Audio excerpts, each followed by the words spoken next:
Paz do Senhor Jesus, meus amados irmãos, louvado seja o nome do Senhor. Estamos aqui uma vez mais para mais uma leitura diária e mais uma reflexão sobre a nossa lição de número 9, tratando de um tema também de suma importância, a sutileza do movimento dos desigrejados, né? Se você não assistiu ao primeiro vídeo, está lá, confira que está muito interessante. A nossa leitura diária hoje está em Romanos, capítulo 16, os versículos 3 ao 5. Então, Romanos, capítulo de número 16, versículos 3 ao 5, diz assim: Saudai Priscila e Áquila, meus cooperadores em Cristo Jesus, os quais, pela minha vida, arriscaram a sua própria cabeça. E isso eu lhes agradeço, não somente eu, mas também todas as igrejas dos gentios. Saudai igualmente a igreja que se reúne na casa deles. Tá? E ainda fala, saudai ao querido Epêneto, primícias da Ásia para Cristo. Então, o título diz, a igreja primitiva reunia-se na casa dos irmãos. Então, mais uma vez, a ideia de reunião, de congregação. Então, nós estamos falando aqui paulatinamente que como ele diz, é contrário dizer que pode ser cristão, servir a Deus, né, estar em comunhão com Cristo em casa. Né? Ainda que seja, por exemplo, em casa, como era o caso aqui da igreja primitiva, tem que haver reunião.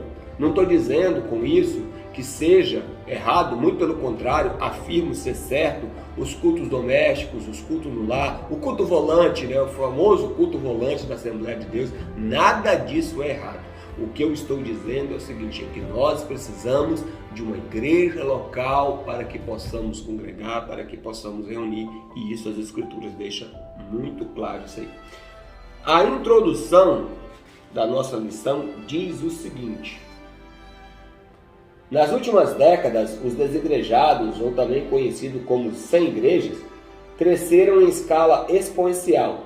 São pessoas que dizem ser cristãs, mas não estão filiadas a nenhuma igreja, né?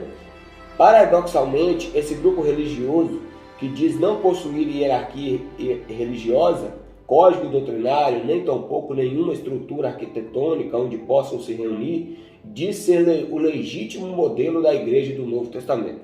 Nesse aspecto, acredita reproduzir os cristãos primitivos.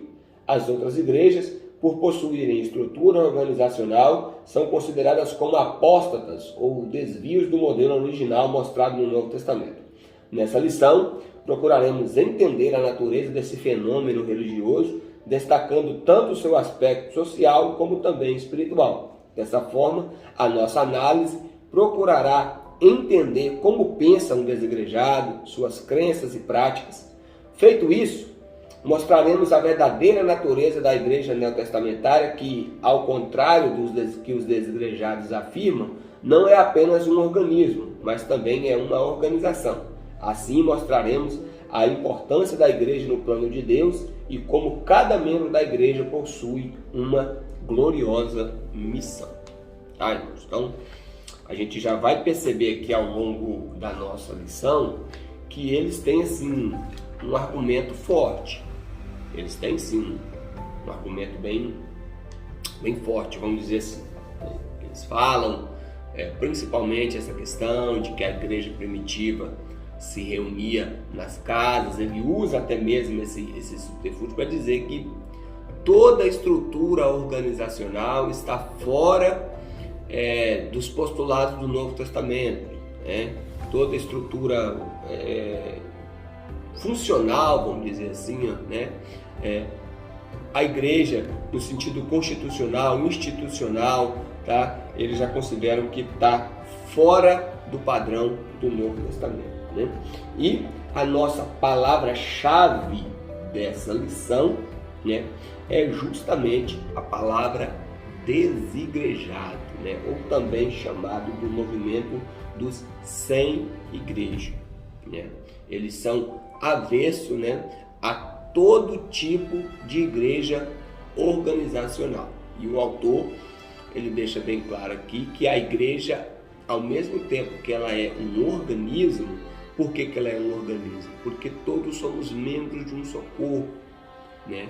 Então, as nossas funções, ainda que sejam, vamos dizer, diferentes, operam para o bem comum do corpo. É o que Paulo explica lá em 1 Coríntios, capítulo de número 12, sobre esse símbolo da igreja como corpo de Cristo. Depois você dá uma conferida lá, que é muito importante também aprender sobre esses temas. Agora, a igreja também, a gente vai ver ali nas páginas do Novo Testamento, no livro de Atos, né?